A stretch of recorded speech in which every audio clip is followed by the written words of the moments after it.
You're walking to your car at night. The parking lot is empty. Nothing is wrong. And yet your heart is pounding. Your eyes are scanning the shadows. Your hand is already gripping your keys like a weapon.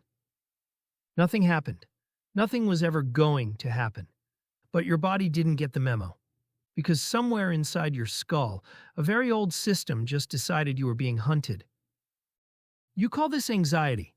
You call it overthinking. You call it being on edge for no reason.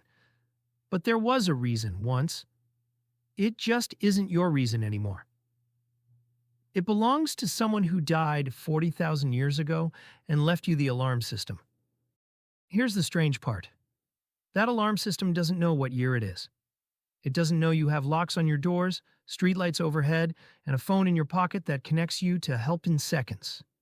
It only knows one thing: something rustled in the grass. React first, ask questions later.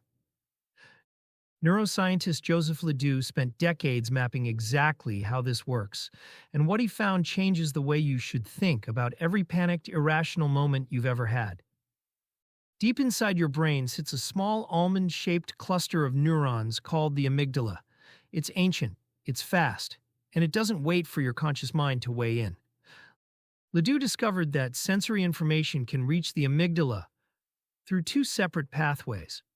One route goes through your cortex, the thinking part of your brain, the part that says, "Wait, let me analyze this."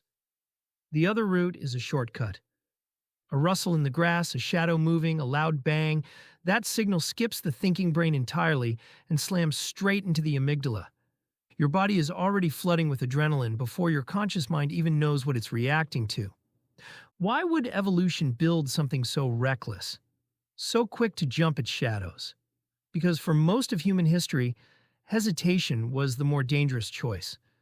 Imagine your ancestor standing at the edge of a forest 60,000 years ago.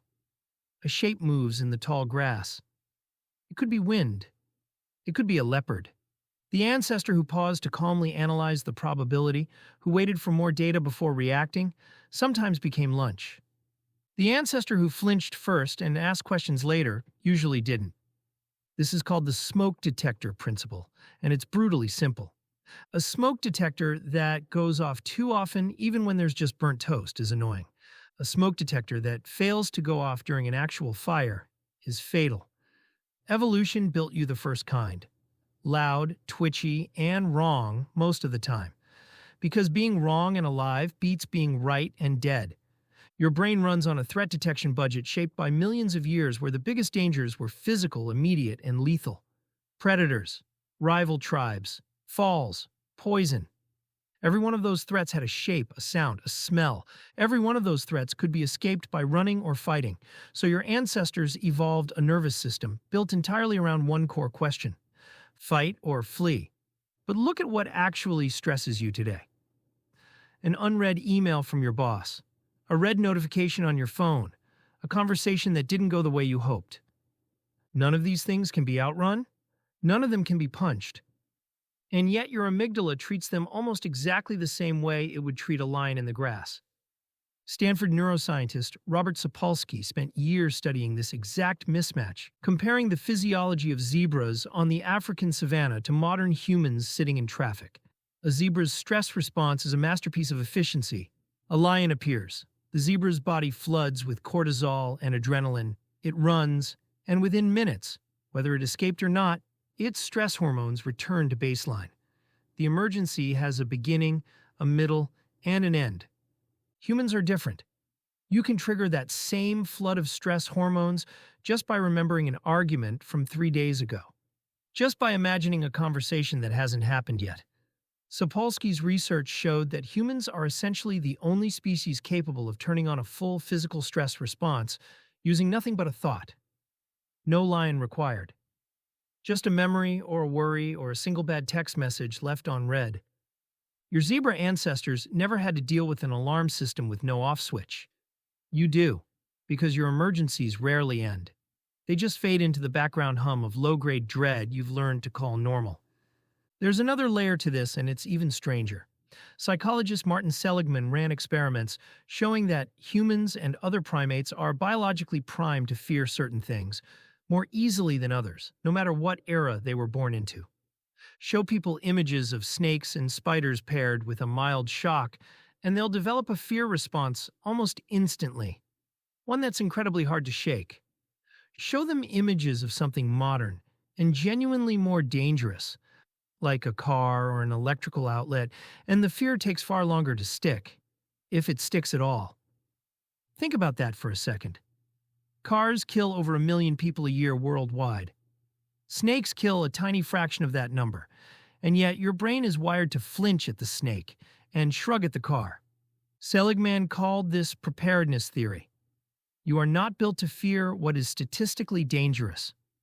You are built to fear what was dangerous to your ancestors, on a timeline your amygdala still thinks is current. So when you feel a spike of dread walking past a parked van with tinted windows, or a flash of panic when a dog barks behind a fence, that's not irrational. That's 40,000 years of pattern-matching firing exactly as designed. The system isn't broken. It's just answering a question nobody's asking anymore. Here's the part that reframes everything. Your ancestors' world was small. A single valley, a single river, maybe a few hundred faces they'd know for their entire lives. Every threat in that world had a shape you could see and a distance you could measure. Today, your brain is fed a non-stop stream of threats from every corner of the planet, delivered instantly, stripped of context, through a screen you carry in your pocket. A disaster on the other side of the world lands in your nervous system with almost the same force as a rustle in the grass would have landed in your ancestors. Your amygdala was never built for a world with global news. It was built for a valley. And it still, quietly, desperately, believes you're standing at the edge of one. This is why you can feel completely safe and still feel afraid. Why a locked door and an empty house can still leave you lying awake, listening. Your rational mind knows you're fine. But the older system underneath it, the one Ledoux mapped, the one Sapolsky measured, the one Seligman proved doesn't update on statistics, isn't interested in what you know. It's interested in what your ancestors needed to survive. You are not broken for feeling anxious in a world that is, by almost every measure, safer than it has ever been. You are running 600,000-year-old software on hardware that was never updated for smartphones, traffic, deadlines, or doom scrolling. The wiring that once kept a small group of humans alive on an open savanna is the same wiring, lighting up in your chest when your phone buzzes at 11 at night. Understanding this doesn't switch the system off. You can't out-argue an amygdala, but you can recognize the shape of what's happening when it fires. You can notice the tightening chest, the racing thoughts, and think, there it is, my ancestors' alarm system, going off in a world it doesn't recognize. So tonight, when you walk to your car in an empty parking lot and your body tenses for no visible reason, remember this. Nothing is wrong, but something very old inside you still thinks it's being hunted. And in a way, it always will.